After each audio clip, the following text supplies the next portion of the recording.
দরজা নয়, দরজা জানলা দিয়ে ওঠার চেষ্টা আর তা না পারলে ট্রেনের ছাদে ঈদযাত্রা। উৎসবকে ঘিরে বাড়ি ফেরার এমন ভোগান্তি প্রতি বছরই হয় সঙ্গী ঘরমুখো মানুষের। ভোগান্তি আছে, বিরক্তি আছে, তারপরও আছে বাড়ি ফেরার আনন্দ। এসেই দেখি যে ট্রেন পাইছি, তো অনেক ভালো লাগতেছে। গরমের মধ্যে আরো বেশি খারাপ লাগতেছে, তাও মানে আনন্দ, ঈদের সময় বাসায় যাবো। ঈদ মোবারক সবাইকে। রাজধানীর গাবতলী বাস টার্মিনালে সকালে যাত্রী চাপ কম থাকলেও বেলা বাড়ার সাথে সাথে বেড়েছে যাত্রীদের আনাগোনা।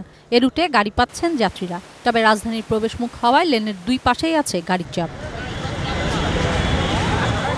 রাজধানীর কল্যাণপুর, সায়দাবাদ, মহাখালী টার্মিনালে দুর্ভোগে পড়েছেন যাত্রীরা। কোথাও সময় মতো গাড়ি না আসার বিপাকে, কোথাও বা দ্বিগুণ তিনগুণ ভাড়া গোনার ভোগান্তি। 9টা টিকিটের বাস সোল্ড আউট হয়ে গেছে, এখন লাইনটাতে দাঁড়িয়ে আছি কিন্তু টিকিট দিচ্ছে না। এবং এই অল্টারনেটিভ বাসে আমাদের ময়মনসিংহ যাওয়ার আরও অনেক বাস আছে, বাট বাস এই সুযোগটা কাজে লাগাচ্ছে। কীভাবে?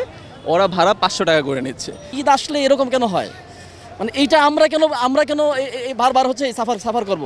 সায়দাবাদ পর্যন্ত আসতে এটা সময় নিল প্রায় 3.5 ঘন্টা। দিন দিন এই মানে ভোগান্তিটা আরো বেড়েই চলছে। তবে স্বস্তির যাত্রা দক্ষিণাঞ্চলের মানুষের। সদরঘাট লঞ্চ টার্মিনালে যাত্রীর চাপ বাড়লেও স্বস্তি নিয়েই ঈদ উদযাপনে ঢাকা ছাড়ছেন সবাই।